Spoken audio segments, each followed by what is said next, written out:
In the realm of Japanese urban legends, where the eerie and the supernatural intertwine, one figure stands out in its spine-chilling uniqueness: Hachisakusama, the 8-feet-tall woman.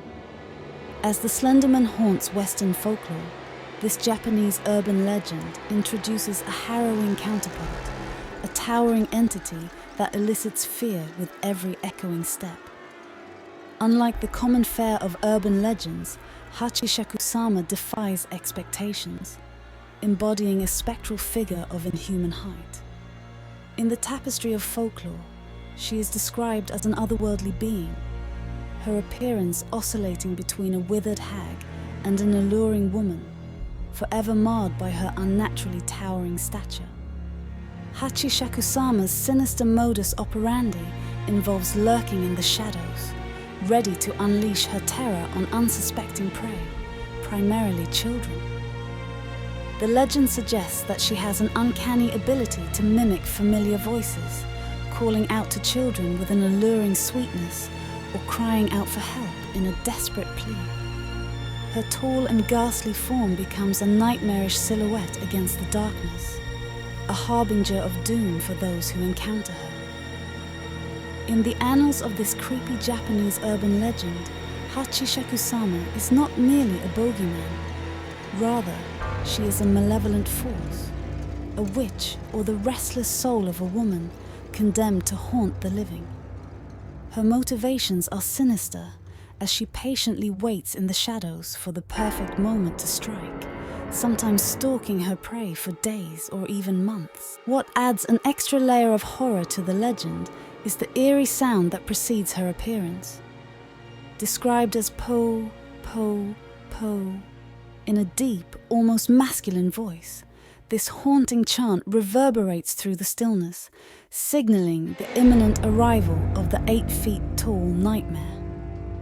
The legend tells of her preference for children, leaving adults untouched.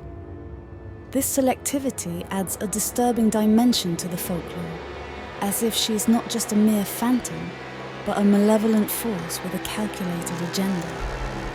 The very thought of a towering figure, moving stealthily through the night, ready to ensnare the innocent, sends shivers down the spine. Parents caution their children with tales of Hachisakusama, warning them not to heed any familiar calls that echo through the darkness. The legend serves as a chilling reminder that in the quiet corners of the world, in the ancient woods and shadowy alleys, something far more sinister than our darkest imaginings may be lurking. So, as you navigate the labyrinth of Japanese urban legends, remember the tale of Hachisakusama, a towering spectre that embodies the nightmares we dare not speak of, an 8-feet-tall woman whose presence sends ripples of fear through the fabric of reality. In the silence of the night, beware the haunting po, po, po, and the lurking darkness that may herald the arrival of this malevolent force. Ancient monks once sought to imprison this malevolent force using the protective power of Jizo statues. These small, sacred statues were strategically placed in 4 directions, surrounding a ruined building on the outskirts, a secret stronghold hidden away from the prying eyes of the world. This mystical barrier was designed to keep Hachisakusama confined, to prevent her from preying on unsuspecting victims. However, the tale takes a chilling twist. One of the Jizo statues, a key component of the mystical seal, was shattered. This catastrophic event shattered the delicate balance that held Hachisakusama captive for years, granting her an opportunity to escape the confines of her supernatural prison. With the broken seal, the 8-feet-tall woman emerged from the shadows, donned in a white summer dress and a wide-brimmed hat, her appearance ranging from alluring to nightmarish. Eyewitness accounts speak of her hauntingly versatile appearance, transforming from an attractive woman to the embodiment of terror itself. This shape-shifting quality adds an extra layer of horror to her reign, leaving those unfortunate enough to encounter her in a state of perpetual dread. As Hachisakusama once again walked the earthly realm, the legend intensified. No longer bound by the monk's ancient seal, she resumed her ominous pursuit of children. The stalking phase became a calculated and sinister dance, with reports suggesting that she observed her potential victims for days to months before making her move. As the tale of Hachisakusama unfolded, the broken Jizo statue served as a haunting reminder of the delicate balance between the supernatural and the mortal realm. The once imprisoned entity had been set free, leaving a trail of fear, grief, and a renewed belief in the chilling power of ancient legends. In the shadowy corners of Japan, the legend of Hachisakusama persists, a cautionary tale echoing through generations. The broken seal and the unleashed terror serve as a stark warning that some forces, once confined, should never be underestimated. For the consequences of a shattered barrier can be far more terrifying than the imprisonment itself. This is a story of a Japanese boy, and possibly the only narrated story that has been known for the legends of Hachisakusama. The story is from a small village in Japan, where lived the grandparents of the 8-year-old boy. In the summer of 2008, he was going to visit his grandparents, as his parents would take him during every summer vacation. On a fine day, when the grandparents were inside the house, the boy decided to play outside in the backyard, which was surrounded by long hedges all around it. Suddenly, a strange sound caught the boy's attention, coming from behind the hedges. Pooh, pooh, pooh. The boy, being surprised by the weird noise, tried to figure out where it was actually coming from. While looking around, he notices a straw hat above the hedges, and that's when he realized the hat wasn't just resting on the hedges, it was actually moving behind it. Suddenly, the hat stopped moving, and through a gap in the hedges, he could see a face peering through. It was a woman, but surprisingly the hedges were so high that any normal human would not be visible unless with an extraordinary height. The boy, in shock, not realizing what it was, kept wondering what this figure is.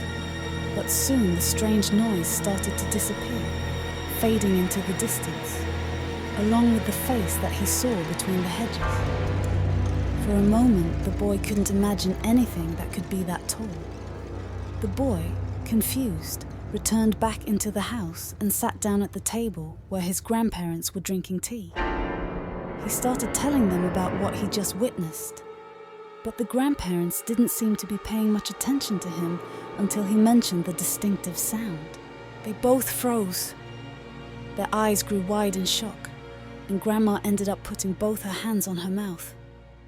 Grandpa's face becoming pale and serious, he grabbed the boy with his arm, bombarding him with questions like, "How tall was she? Where you saw her? What did you do?" Being terrified, the boy tried to answer everything he could, but this wasn't enough for his grandpa. Still in shock, he ran to grab the phone, called someone and rushed out of the house after a while. The boy, without a clue, asked his grandma, "Grandma, what is happening?" Grandma started telling him about the strange figure he just saw. "There is something dangerous abducting children in this area," she said. "We call it Hachisakusama." She continued to tell him how Hachisakusama would take the appearance of an extremely tall woman and make a scary masculine noise that he might have heard. Long time ago, Hachisakusama was captured by monks and was kept locked in a ruined building on the outskirts of their village. 4 Jizo statues were placed in east, west, north and south corner of the building to trap Hachisakusama inside the building. But unfortunately, one of the Jizo broke and Hachisakusama was released. The last time this giant urban legend appeared in the village was 15 years ago. She told him with a scary look on her face how anybody who sees the Hachisakusama is destined to die within a few days. This made him unsure of what to believe and what not to. But soon his grandpa came back, along with an old woman named Kasan. The boy was then taken to one of the rooms in the house, and Kasan began to cover all the windows with papers having ancient runes written all them. She also placed 4 bowls filled with salt, almost overflowing on the 4 corners of the room. A statue of Buddha was placed in the middle of the room.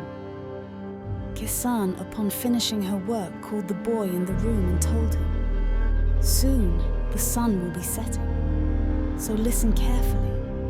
You must stay in this room till the morning, and no matter what, do not open the door even if your grandparents call you out." And she placed a bucket in his hands. "Not even to use the restroom," she added. Kasan knew how Hachisakusama could lure out children mimicking the voice of their family members. Both Kasan and his grandparents then left him in the room. He quickly locked the room after them, trying to take his mind off everything that's been going on. The boy started watching the TV before falling asleep. A tapping sound on the window woke up the boy around 1 a.m., followed by a knock on the door. Then he heard his grandpa's voice. "Are you okay in there? If you want, I can come inside," he said. Hearing his grandpa's voice was such a relief for the boy that he got up to open the door. But just before sliding the door open, he felt something strange. There was no shadow at all on the door. As the door was a sliding panel, when someone is behind it, the person is supposed to be visible through the translucent panels. Completely terrified of who it was, the boy, when turned back, he saw the salt in the 4 bowls turned black, and then started the most scary sound again. Pull, pull, pull. And the tapping on the window continued. Completely scared, the boy knelt before the statue of Buddha and started to pray, keeping his eyes closed in fear. After a while, the knocking stopped. Checking his watch, the boy realized it was 7:30 a.m. and he was safe to go out of the room as was told by Kasan. He slowly opened the door and rushed to his grandparents.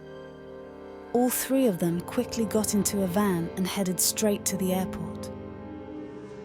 His grandpa couldn't take any more risk and decided to send him back to his parents.